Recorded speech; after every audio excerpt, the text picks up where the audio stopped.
বাংলাদেশের জনপ্রিয় বাইকগুলোর মধ্যে ইয়ামাহা এফজেডএস ভি3 খুবই জনপ্রিয়। দেশে প্রচুর এফজেডএস ভি3 এর ফ্যান রয়েছে। অন্য বাইকের মতন এই বাইকটারও কিছু ভালো এবং কিছু খারাপ দিক রয়েছে। আজকের ভিডিওতে আমি এই বাইকটার ভালো এবং খারাপ দিকগুলো আপনাদের সামনে তুলে ধরবো।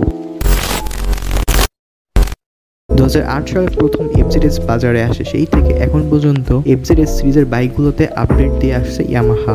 বাইকটাতে এফআই ইঞ্জিন ব্যবহার করা হয়েছে, ফলে আপনারা এর থেকে ভালো মাইলেজ পাবেন। প্রতি লিটারে প্রায় 45+ এরকম পাবেন। বাইকের লুক অনেকটাই সুন্দর, ফলে সকল বয়সের মানুষের কাছে এই বাইকটা জনপ্রিয় হয়ে উঠেছে। পেছনের চাকা মোটা হয়, কর্নারিং এবং ব্যালেন্সিং খুবই ভালো এবং এই চাকাটা স্কিড করে না।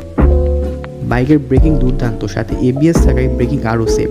বাইকের সিট খুবই আরামদায়ক, ফলে লং ট্যুর দিতে পারবেন। অন্য বাইকের তুলনায় এই বাইকের রিসেল ভ্যালু মারাত্মক বেশি। 150 সেগমেন্টের মধ্যে এই বাইকটার কন্ট্রোলিং সব থেকে ভালো। বাইকের সিট হাইট 790 হয়, শর্ট হাইটের ব্যক্তিরাও বাইকই রাইড করতে পারবেন।